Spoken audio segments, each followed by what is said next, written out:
Friends, smart education academy के daily current affair में आप सभी का स्वागत है। देखिए, कुछ चीज़ें जल्दी से हम लोग डिस्कस कर लेते हैं, जैसे कि जॉम्बी फायर। और आज हम लोग एडिटोरियल नहीं डिस्कस करेंगे, जिसका रीज़न शायद आप समझ भी गए होंगे। तो जो जॉम्बी फायर है ये क्या है? देखिए, प्रीलिम्स में क्वेश्चन आते हैं कि अभी हाल में जॉम्बी फायर शब्द बहुत ज़्यादा चर्चा में रहा है, इससे आप क्या समझते हैं? तो आपको ऑप्शन सही क्लिक करना होता है। तो जॉम्बी फायर क्या होगा? जॉम्बी फायर है भूमिगत रूप से जलती हुई आग। दो तरह की हो गई, एक जो चीज़ ज़मीन के ऊपर होती है, दूसरी जो ज़मीन के नीचे होती है। तो ये भूमिगत रूप से जलती हुई आग होती है ज़मीन के नीचे की, जो थोड़ी दिनों बाद या थोड़ी देर के बाद सतह पे आ जाती है। तो ये सतह पे थोड़ी देर बाद आती है, पहली बात। दूसरी बात है कि ये आर्कटिक क्षेत्रों में देखी जा रही है। पहले ये जो देखिए, आर्कटिक क्षेत्र की विशेषता क्या है कि ये ठंडा है। तो आर्कटिक क्षेत्र के पहले जिन क्षेत्रों में, यानी कि मान लीजिए ये पूरा आपका आर्कटिक वृत्त है, आर्कटिक क्षेत्र है, तो आर्कटिक के पहले जिन क्षेत्रों में ये आग नहीं पहुंचती थी, मान लीजिए पहले यहाँ पे ये आग नहीं पहुंचती थी, अब यहाँ पे भी ये आग देखी जा रही है। इसका कारण क्या है कि जो टुंड्रा क्षेत्र है वहाँ पे ड्राइनेस बढ़ रही है। और ड्राइनेस का मतलब ही होता है आग का लगना। जब हमारे यहाँ देखिए जंगल बहुत ज़्यादा ड्राई हो जाते हैं, शुष्क हो जाते हैं, तो उनमें आग लग जाती है। तो वैसे ही यहाँ पे शुष्कता बढ़ रही है टुंड्रा क्षेत्र में। तो इसकी वजह से यहाँ की जो वनस्पतियाँ हैं, मांस, घास, छोटी झाड़ियाँ, ये सब चीज़ें जो हैं आग पकड़ रही हैं। फिर अगला है, देखिए, यूनियन मिनिस्टर जो हमारे हैं सोशल जस्टिस और एम्पावरमेंट के, थावरचंद गहलोत जी, उन्होंने अंबेडकर सोशल इनोवेशन और इंक्यूबेशन मिशन लॉन्च किया है। अब देखिए, ये जो ASIIM मिशन है या फिर Ambedkar social innovation and incubation mission है, इसका मंत्रालय इसका जो संबंध है किस मंत्रालय से होगा? तो सोशल जस्टिस और एम्पावरमेंट मंत्रालय, यानी सामाजिक न्याय और कल्याण मंत्रालय से इसका संबंध है। देखिए, नाम क्या है? अंबेडकर। अब देखिए, किसी भी चीज़ को समझने के लिए कैसे हम लोग जो स्कीम का नाम है उसका ही यूज़ कर सकते हैं, जिससे हम लोग रटने से बच सकें। पहली बात है, देखिए, अंबेडकर शब्द आया है, तो अब भीमराव अंबेडकर जी भारत में किस लिए फेमस हैं? जाहिर सी बात है, सोशल जस्टिस के लिए फेमस हैं। जो अनुसूचित जातियाँ थी, जनजातियाँ थीं, उनके न्याय के बारे में अंबेडकर जी फेमस हैं। तो अब जाहिर सी बात है, ये सोशल जस्टिस से जुड़ा हुआ मुद्दा होना चाहिए, और वही इसका मंत्रालय भी है, सोशल जस्टिस और एम्पावरमेंट। तो अब आपको इसका मंत्रालय रटने की ज़रूरत नहीं है, आप अच्छे से समझ जाएंगे। अंबेडकर और सोशल वर्ड भी आया। फिर देखिए, अब ये काम क्या करता होगा, ये कैसे समझना है? देखिए, इसके काम को समझने के लिए आपको आगे के शब्दों को समझना होगा। पहला शब्द आया है इनोवेशन। तो इनोवेशन का मतलब होता है नवाचार, खोज है, यानी रिसर्च है, डेवलपमेंट है। तो इन सब चीज़ों का संबंध होता है इनोवेशन से। तो अब जाहिर सी बात है, पहला इसका काम हो गया इनोवेशन। फिर आ गया इंक्यूबेशन। देखिए, इंक्यूबेशन क्या होता है? जैसे आपने एक बिजनेस शुरू किया, तो मान लीजिए एक संस्था है जो आपको बिजनेस में हेल्प कर रही है, आपको बता रही है कि आप मैनेजमेंट का काम कैसे करो, मार्केटिंग का काम कैसे करो, यानी हर चीज़, छोटी छोटी चीज़ में एक संस्था है जो आपको बिजनेस करने में हेल्प कर रही है। तो इसे आप कहेंगे कि ये इंक्यूबेटर है, ये हमारी बिजनेस में हेल्प करती है। तो इंक्यूबेशन मिशन है, तो जाहिर सी बात है ये बिजनेस में हेल्प करने वाला कोई मिशन होगा। तो जो चीज़ें आ गई, एक तो इनोवेशन में हेल्प करेगा मिशन, और दूसरा इंक्यूबेशन मतलब आपको बिजनेस करने में मदद करेगा।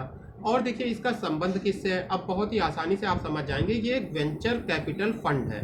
वेंचर कैपिटल फंड मतलब देखिए, जो उद्यमिता के लिए पूंजी चाहिए होती है, यानी कि कोई भी अगर आप उद्योग धंधा लगाएंगे तो उसके लिए एक पूंजी चाहिए होती है। तो ये उद्यमिता पूंजी कोष के तहत एक स्थापित किया गया है। और इसका संबंध किससे है?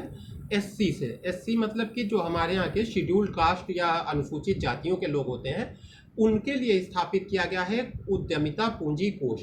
अब जाहिर सी बात है, कहीं पे भी कैपिटल शब्द आया है, तो यानी कि यह आपको बिजनेस करने में हेल्प करेगा, पैसा वगैरह देगा। तो आपकी जो उद्यमिता है उसमें ये हेल्प करेगा, आपके वेंचर में ये हेल्प करेगा। तो सारी जो इसकी देखिए बातें थी वो इसके नाम में ही छुपी हुई थी। अब हम लोग थोड़ा सा इसके बारे में पढ़ लेते हैं।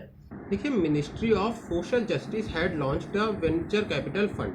तो जो हमारी मिनिस्ट्री ऑफ सोशल जस्टिस या फिर जो न्याय मंत्रालय है, सामाजिक कल्याण मंत्रालय है, उसने क्या किया है कि अभी एक वेंचर कैपिटल फंड को जारी किया है। ये वेंचर कैपिटल फंड क्या होता है मैंने आपको बता दिया।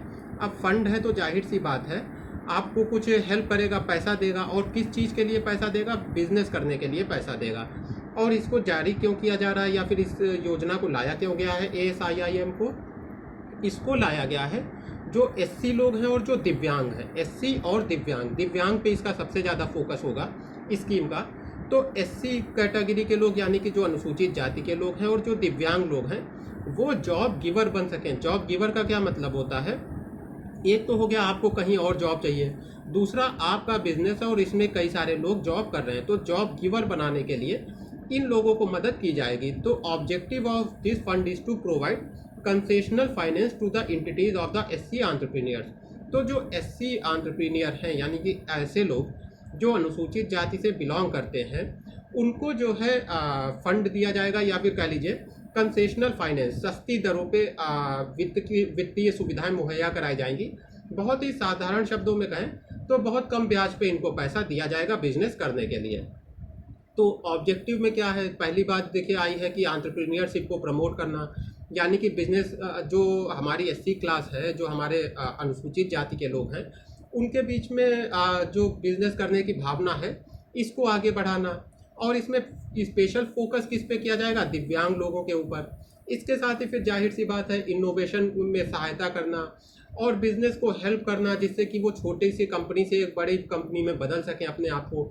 इसके लिए उनको इक्विटी यानी अंशदान, या फिर सीधी शब्दों में कहें तो कुछ पैसे की सहायता करना। अब देखिए आखिरी आता है एस्केप क्लॉज। तो ये एस्केप क्लॉज क्या होता है इसको हम लोग समझेंगे। एस्केप क्लॉज, देखिए एस्केप का मतलब होता है भागना।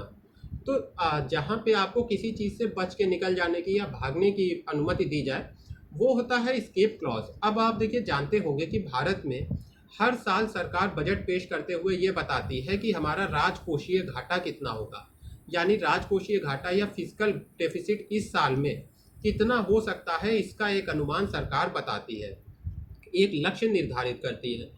लेकिन मान लीजिए देखिए राजकोषीय घाटा क्या होता है, जो सरकार खर्च करेगी और जो कमाएगी उसके बीच का अंतर।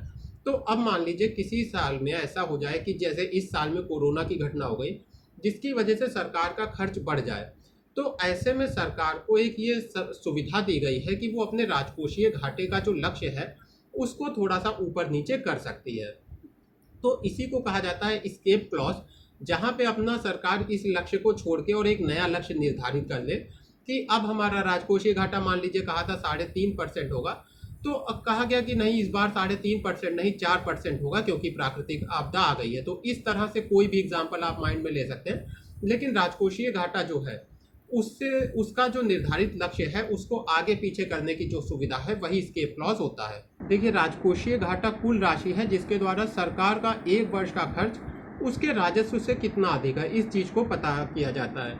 तो ये सरकार को जरूरतों के समय राजकोषीय घाटे के लक्ष्य को पूरा करने के लिए लचीलापन प्रदान करती है, यानी कि उसमें कुछ बदलाव कर सकती है जिससे कि आर्थिक झटकों का जवाब दिया जा सके। और ये सुनिश्चित करने के लिए कि क्लास का दुरुपयोग ना किया जाए, आमतौर पर इसे केवल असाधारण परिस्थितियों में ही यूज़ किया जा सकता है। यानी कि जो ये क्लॉज है एस्केप क्लॉज, इसको कुछ असाधारण यानी कि जैसे अभी की परिस्थिति है इस तरह की परिस्थितियों में यूज़ किया जा सकता है। इसके लिए 3 कंडीशन कौन सी हैं, 3 जगहों पे जब 3 कह लीजिए अलग अलग तरह की ये परिस्थितियाँ आती हैं तो इन परिस्थितियों में ये एस्केप क्लॉज यूज़ हो सकता है।